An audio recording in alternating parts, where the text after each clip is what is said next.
نحمده ونصلي ونسلم علی رسوله الکریم اما بعد۔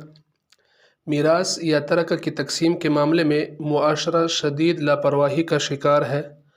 تقسیم میراث کی اہمیت کس قدر اہم معاملہ ہے، اس کا اندازہ اس بات سے لگائیں کہ اللہ رب العزت نے قرآن مقدس میں اس کی تفصیلات کو کئی آیات میں بیان کیا ہے۔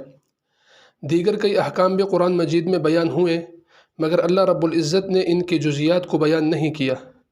مثلاً زکوٰۃ ہی کو آپ لے لیں، اللہ رب العزت نے اس کی فرضیت اور فضیلت کو تو قرآن مجید میں بیان فرمایا، مگر اس کی مقدار بیان نہیں کی۔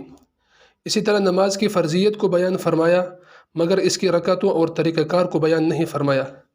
لیکن میراث کی اہمیت کے پیش نظر اس کو تفصیل کے ساتھ بیان فرمایا اور ورثاء کے حصوں کو بھی بیان فرمایا۔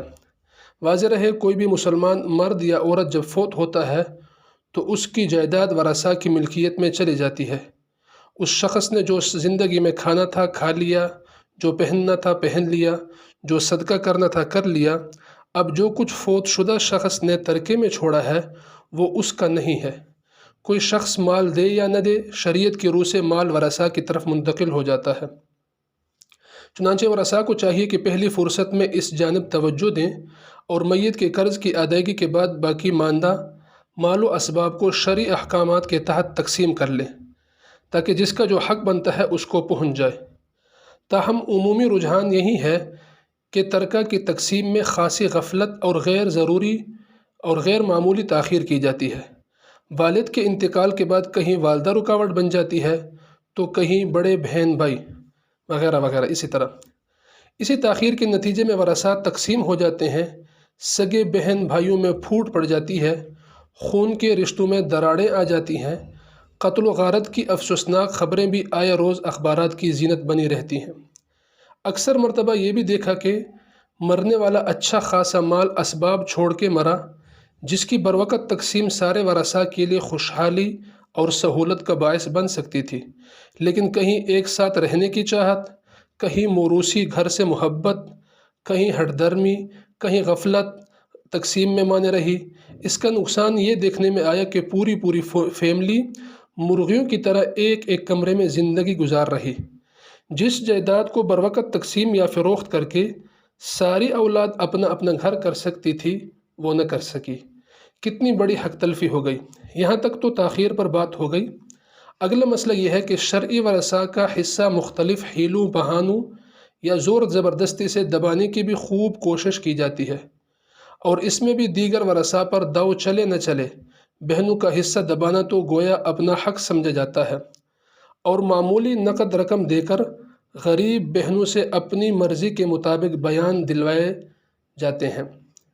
مولانا احمد علی لاہوری رحمہ اللہ تعالی فرماتے تھے کہ حرام مال کھانے کے بے شمار ذرائع ہیں، اور اللہ تعالیٰ کے بے شمار ایسے بندے ہیں جو ان ذرائع سے بچتے ہیں، مگر شرعی تقسیم میراث ایک ایسا فریضہ ہے جس میں کوتاہی کے مرتکب بڑے بڑے دیندار لوگ بھی ہیں۔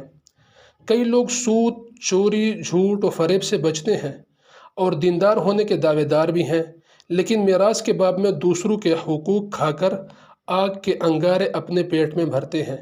حالانکہ مرنے والے کے جیب سے اگر ایک الائچی کا دانہ نکلے تو کسی وارث کے لیے شرعاً جائز نہیں کہ وہ اس الائچی پر قابض ہو جائے، کیونکہ اس میں بھی تمام ورثاء کا حق ہے۔ اس الائچی کو بھی ترکہ میں رکھ کر شرعی طریقہ سے تقسیم کیا جائے گا۔ مزید فرماتے ہیں کہ آج حالت یہ ہو چکی ہے کہ لوگ رواج پر تو عمل کرتے ہیں، مگر قرآن مجید کے 1.5 صفحہ پر عمل متروک ہو چکا ہے۔ رواج یہ ہے کہ عورتوں کو جہیز میں کچھ سامان دے دیتے ہیں اور میراث میں جو ان کا حق بنتا ہے خود ہضم کر لیتے ہیں۔ اگر کوئی شخص اپنی بہن بیٹی کو جہیز میں پوری دنیا کی دولت بھی دے دے، اس کے بعد اس بیٹی کا میراث میں 1 روپیہ بھی حق بنتا ہو تو وہ 1 روپیہ اس بہن بیٹی کو حق ہے، یہ اس کو دینا پڑے گا۔ اگر اس دنیا میں نہ دیا تو کل آخرت میں اپنے نیکیوں کی صورت میں دینا پڑے گا۔ وراثت میں ہر وارث کو اس کا حق دینا کتنا ضروری ہے، اس کا اندازہ قرآن مجید میں بیان کردہ چیزوں سے لگائیں۔ سورۃ نساء کے 2 رکوع کے شروع میں اللہ تعالیٰ نے فرمایا کہ اللہ تعالیٰ تمہیں وراثت تقسیم کرنے کا حکم دیتا ہے۔ رکوع کے آخر میں فرمایا کہ وراثت کے احکام اللہ تعالیٰ کی مقرر کردہ حدیں ہیں جنہیں توڑنے کی اجازت نہیں ہے۔ جو وراثت کو کما حقہ تقسیم کر کے اطاعت الہی کرے گا اور حدود الہی کی پاسداری کرے گا وہ ہمیشہ ہمیشہ کے لیے جنت کے باغوں میں داخل ہوگا۔ جو وراثت میں دوسروں کا حق مارے گا اور حدود الہی کو توڑے گا وہ اللہ تعالیٰ اور رسول اللہ صلی اللہ علیہ وسلم کا نافرمان ہے۔ حدود الہی کو توڑنے والا شخص جہنم کی بھڑکتی آگ میں داخل ہوگا، اور جو شخص وراثت کے ان احکام کو مانتا ہی نہیں اور اس وجہ سے عمل بھی نہیں کرتا تو وہ ہمیشہ کے لیے جہنم میں جائے گا اور اس کے لیے رسوا کن عذاب ہے۔ مرنا ہم سب نے ہی ہے، کیوں نہ موت سے پہلے اپنے متعلقین کو اس مسئلے کی اہمیت سمجھا جائے، اس بارے میں علم و آگاہی دے جائے اور وصیت و تاکید بھی کر جائے تاکہ ہمارے مرنے کے بعد ہمارے ورثاء کے درمیان محبت قائم رہیں۔